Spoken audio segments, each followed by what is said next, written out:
And I got one more pattern, not the easiest. It's a stonefly dry that I've been tying for years and years. One of the very first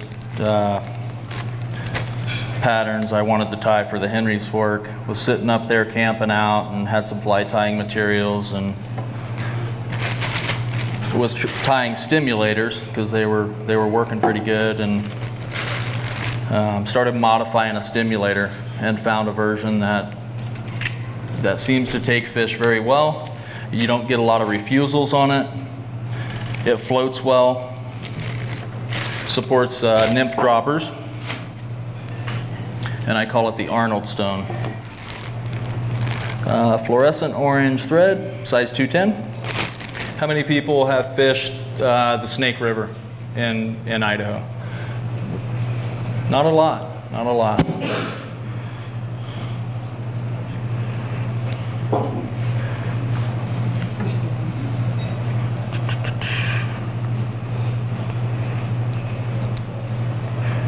What are the largest stoneflies you guys fish down here? Size 8. Size 8? No, not many 6s or 4s?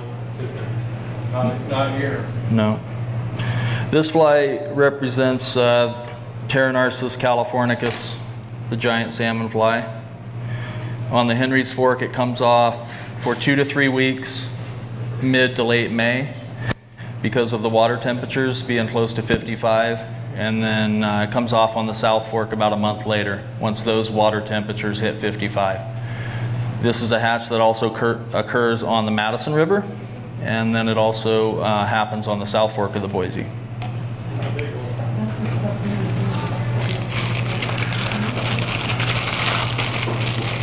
Pretty fun fly to tie, using some of that blue dubbing again. The hook that I'm going to use for this one is a style 270 size 4. It's the natural curved hook. I think the 280 hook has a curve in it, but I don't prefer that hook. It doesn't seem to be as strong. This is basically a streamer hook that has a natural bend in it, 3x long.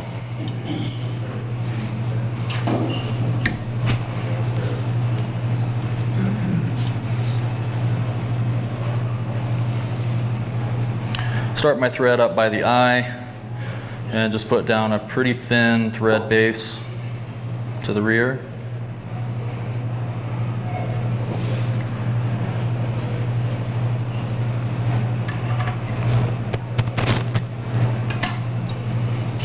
And then I'm going to start out with a tail. I used to use moose body hair, not moose mane, for this fly, but it's hard to find good moose body hair that isn't a lot of different sizes. So you can even substitute, this is the moose body hair, real thin, flat. And this is going to represent the egg sac of the female. The other thing you could use is just deer hair. It's going to float a little bit better.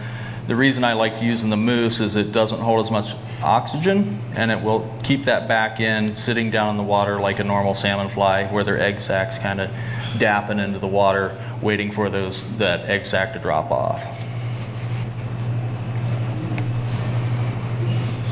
So we're going to select a few fibers for the tail, just a small clump.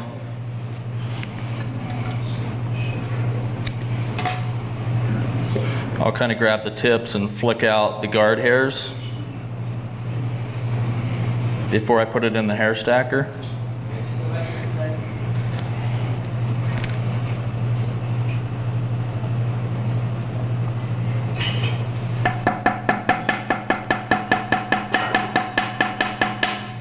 Give it a few taps, and out comes your tail. Pull those fibers out.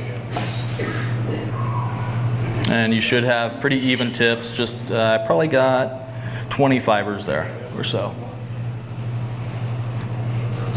And I'm going to run that out the back, kind of size it up, and then replace the pinch. and wrap right onto those fibers. I wrap a little bit forward and then I move towards the rear of the fly to secure that egg sac. On that tail, what are you basing your portions on, Dave? Proportions? Yes, sir. You know, if you've seen enough of the real flies, that's certainly part of it. The egg sac is probably, most of the time, it's about 1 centimeter on the bigger ones. And so that's probably why this is here. I mentioned trying to match the weight of the fly to the naturals. If you've ever watched a real salmon fly hatch, they're clumsy, they fall off the tree, they give a little ring off, they start, you know, moving in the water. Just the weight, I feel like the weight of that fly hitting the water has an impact on fish. And if you're really trying to match something, match the weight, match the size, match the colors, but weight can be important. So a lot of the male stoneflies are typically smaller than the females. The females can go all the way up to 3 inches, where the males will be 2 inches, something like that. Just secure that tail there.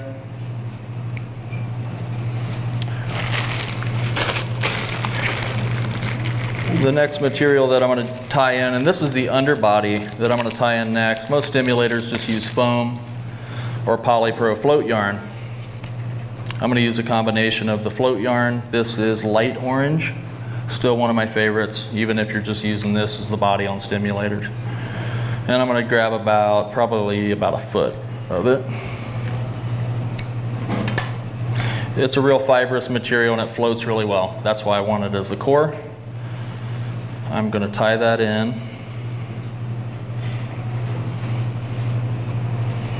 to the back. And then I'm going to take my thread up 2/3 of the way up the hook. And I'm going to leave 1/3 for the head. So proportion wise, the head's about 1/3 of your fly, the main body's about 2/3. All right, then I'm going to take that polypro. The key on this fly is don't crowd the head. You got a lot of steps that are going to happen right at the end. So don't crowd the head on it. And I'll start wrapping that over itself and put down a nice smooth layer of the polypro float. Once I get to where my thread is, I'm going to start wrapping it on itself.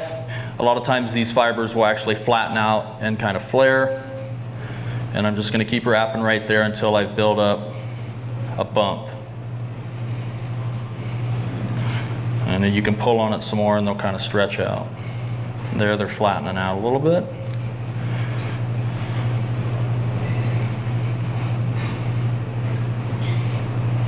Okay, so I've got about the bump size that I want. Without cutting this material, I'm just going to wrap back into it. I don't know if you guys can see that. And it'll maintain that bump, trim out the excess. And then return to the rear. So that's the core of our body. I'm going to tie in a piece of hackle. This will give it a good flotation, some segmentation of the body, and a nice little dark color like legs and parts on the bottom of a stonefly. Nothing fancy here, a piece of brown hackle. It can be pretty big. It doesn't have to be size 16, 18, 20 stuff. It can actually be 10, 12. So you get a chance to use some of your larger hackle feathers. Just going to tie that in the tip of the feather and leave it back there. Okay, then we're going to dub the body. I use 2 different dubbings, and this is what creates kind of a cool effect on this fly, and I feel like is the reason why the fish don't refuse it very often. I'm going to use some ice dubbings. This is UV dark olive and then UV tan on this one, and I'm going to alternate as I work up through the bug, starting with a little bit of the UV dark olive. Once again, I don't do dubbing loops. They're just time consuming for me. What I try to do is keep those fibers sparse so that they actually wrap onto your thread fairly easily.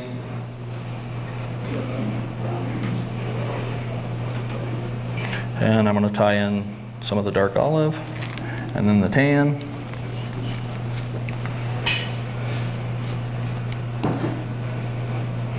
One thing I've kind of enjoyed in fly tying is a color gradation as you work up through the body. A lot of times we use a monocolor to create a body, but I like changing the color as I move through it.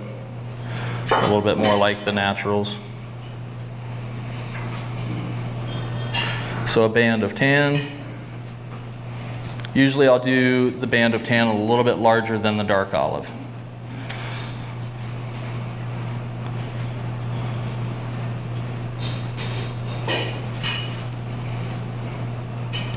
A little bit of dark olive.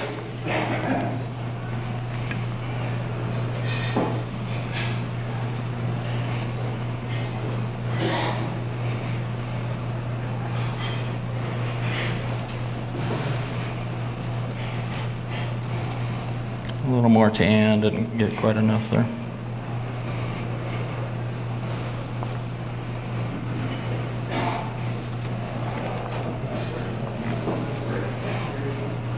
Dark olive.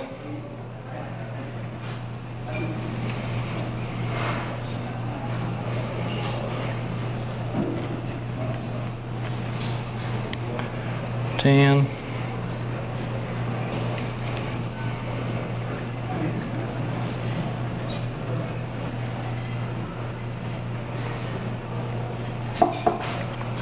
Okay, now we're at the thick part of that bump.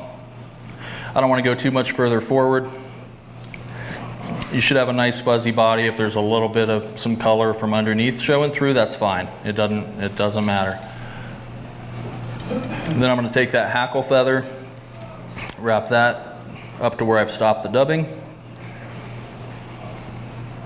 And what I'll do is take those wraps and put them right on your color changes. So I'm leaving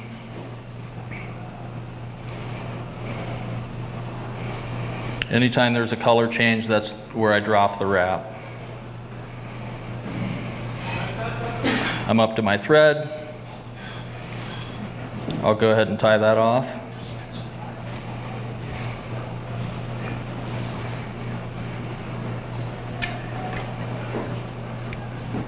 Snip that out, and there's my body on that. Right. Okay, the next thing we're going to work on is the wing.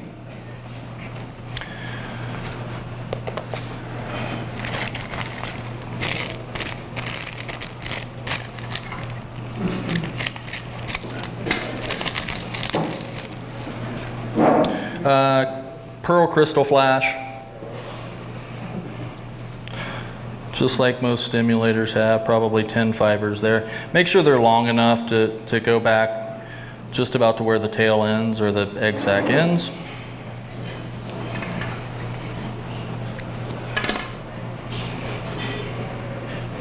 I'll take and lay those fibers right on top, tie them down.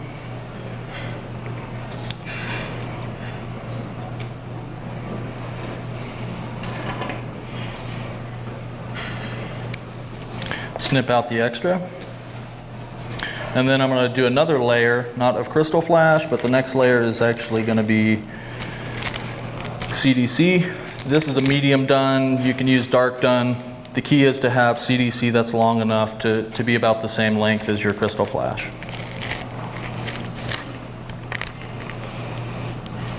And I usually grab 2 feathers.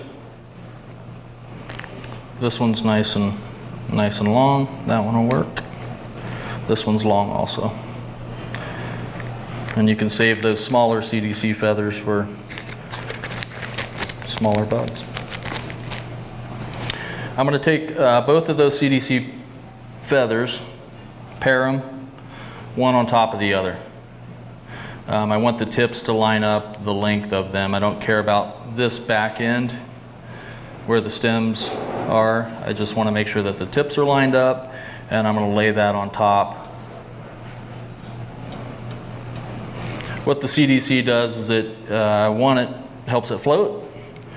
Two, it diffuses light really well.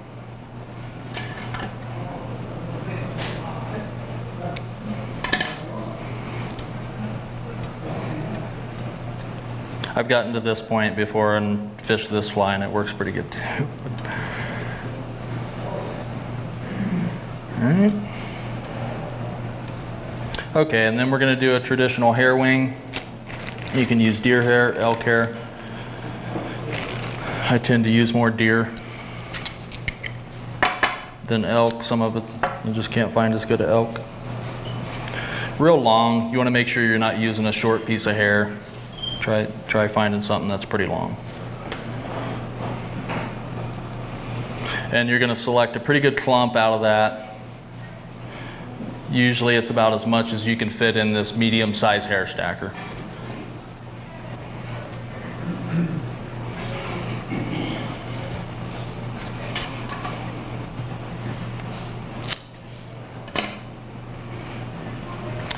Do the same trick with the guard hairs.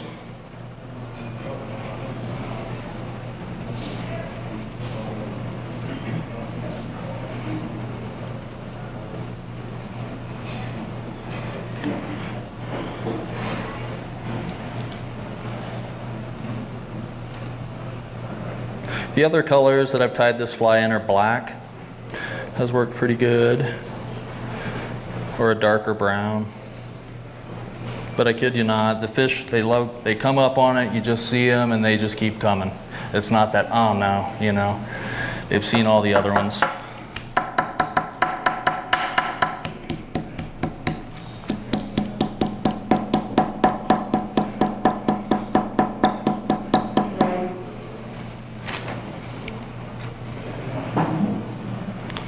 Pull that hair out of there. You should get a nice wing. It's a lot of fibers, so it's going to flare pretty big, but a good sized clump. Just going to measure that back so that the tips of the hair are essentially where the back of the egg sac is. And make sure you tie these on top. This is one of the toughest parts of the flies. You've got your fibers, it all looks good. Make sure that you're keeping those fibers on top of the fly, so when you replace the pinch here, you're going to keep them on the top as well.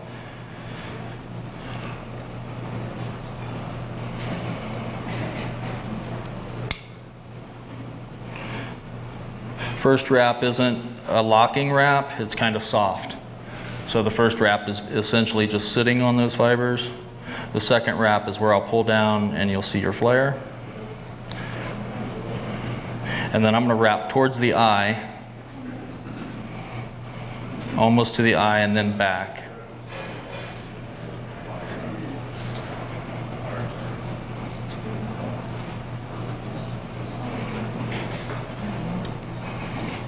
Okay. Lots to trim. You're going to trim out all these forward fibers.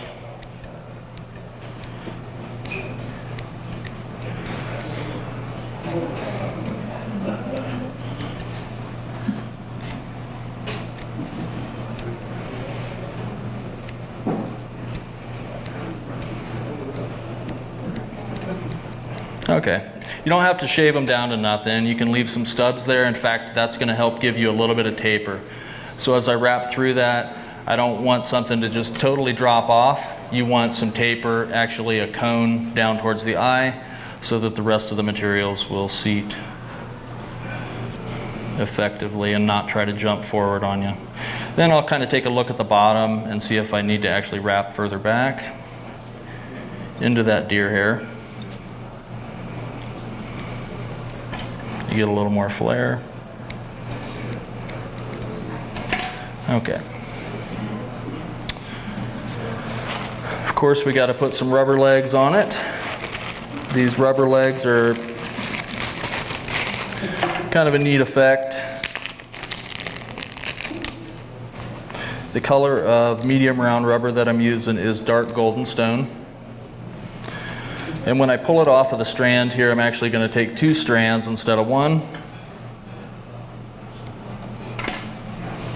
So they're each these little individuals. I'm going to take one that's 2 wide. And I don't know if you guys can see that. There's actually 2 there. And I'm going to tie a knot.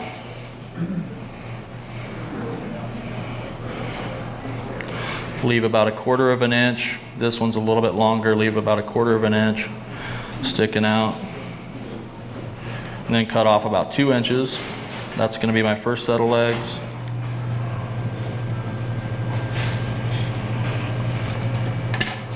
And then I'm going to repeat that process to get a second.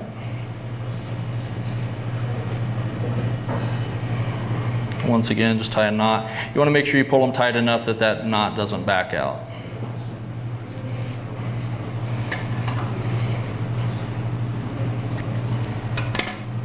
All right. So you can see it's got a little bend in it. It's going to give a good action. Look like a real stone fly kind of escaping the water. I'll tie one in on each side. And you want that knot and the leg to kind of go down. I'm just going to tie them on the side. I typically run about as much length underneath the knot as I do to where it's tied in. Come on, bug.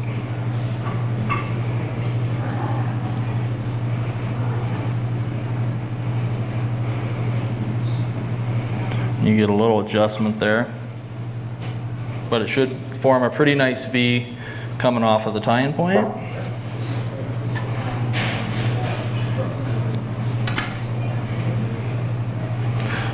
Do the same on the other side.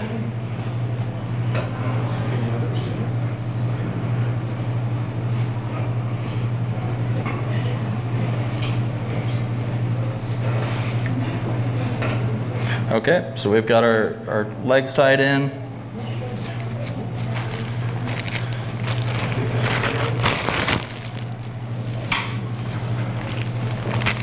The next step, we're going to tie in a piece of grizzly hackle. Once again, you can use a little bit larger sizes to use up part of the neck that you don't normally pick on.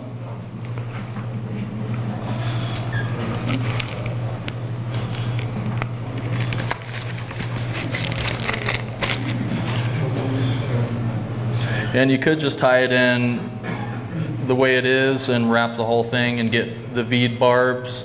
What I like doing is pulling back those barbs and stripping one side off.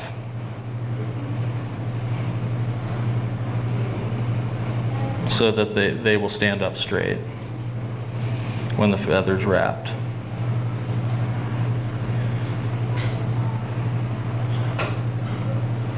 So you end up with a feather that's half trimmed out. Snip off the end because it's a little bit weaker. And I'm going to do the same trick I did on the scud skirt, just cut down a few of the barbs so that they're still there and it creates a nice tie-in spot. Doesn't really matter where you tie that in. I'm just going to set it on top so I can see it. And then I'll take and pull that rubber leg back and actually make sure I tie down the rest of that feather.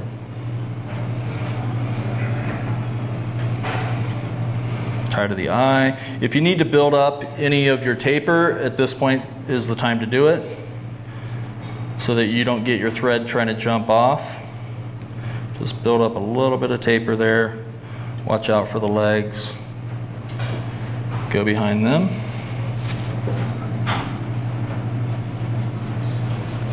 And then the last step before we wrap the hackle is some orange dubbing, traditional for stimulators.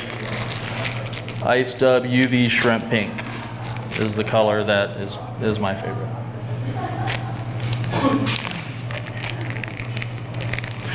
Usually I won't be able to dub the whole thing at once. I'll have to do a couple different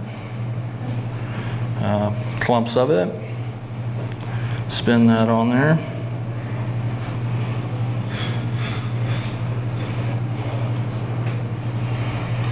And then I'll start wrapping that stuff. You want to make sure your first couple wraps you get the dubbing to cover your thread work in the back of the thorax.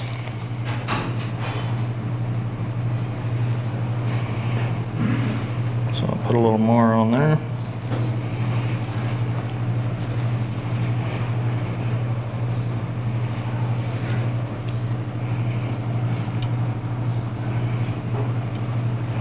And then I'm going to pull that front leg out of the way and start wrapping in front of them. A little more of the dubbing.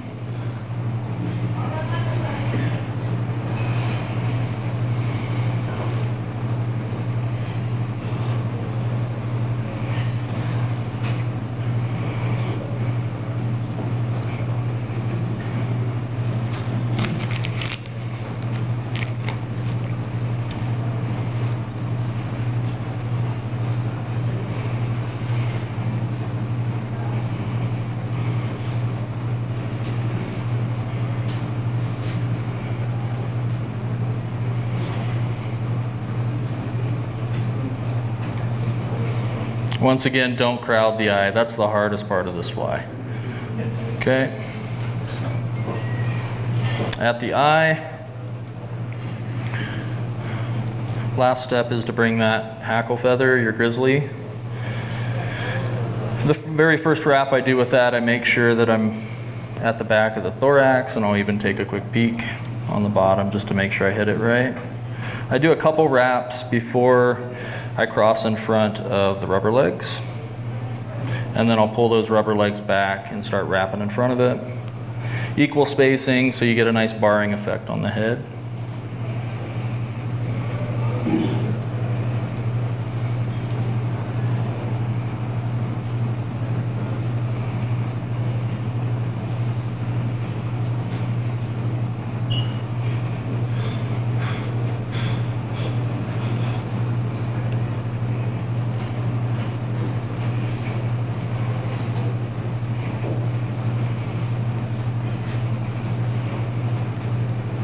And once I'm at the eye, I like to lift that feather up in front of me, drop a couple securing wraps there. I won't let go of the tension on that feather, and then do a couple locking wraps in front.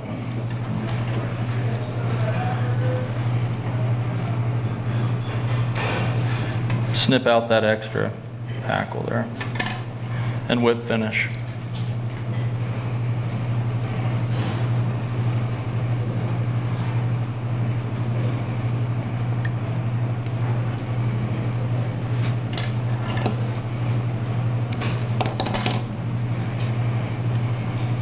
That's the Arnold stone.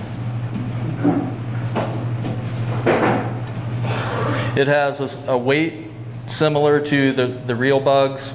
A couple things I like about it. Floats high, and there's a really cool effect that happens with the rubber legs. As they get water pushing against them and resistance, every now and then you actually see a leg lift out of the water and go blip and advance forward. Like the water pushes them back far enough until they spring out and then go and kind of flop forward.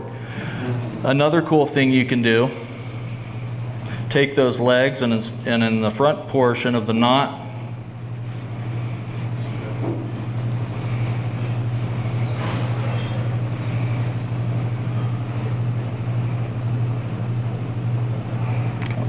there we go. And then you get little individual claws and so on.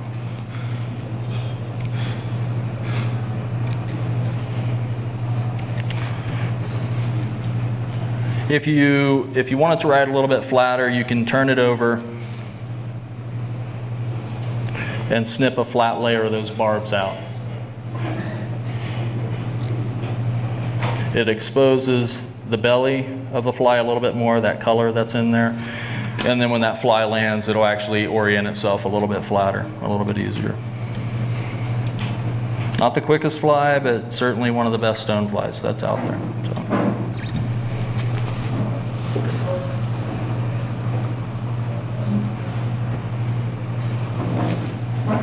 Here you go, guys.